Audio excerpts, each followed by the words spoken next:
الراقب ذا الليل التمام، قم بجد فالليالي انصراف، وتقرب بصلاة وصيام.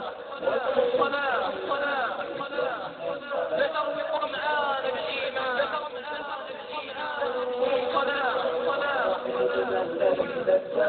الصلاة صيد اللهفان بالأمان والإطمئنان. الصلوات. كيف يليق بالمسلم أن يسهر على محرم ثم والعياذ بالله ينام عن ركن من أركان الإسلام؟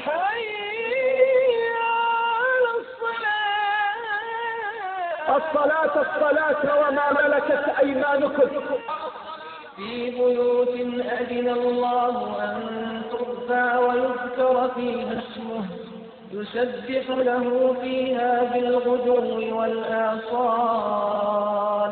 أنه ما سميت الصلاة صلاة إلا لأنها تصل بفاعلها والمحافظ عليها إلى الجنة، وتصل بتاركها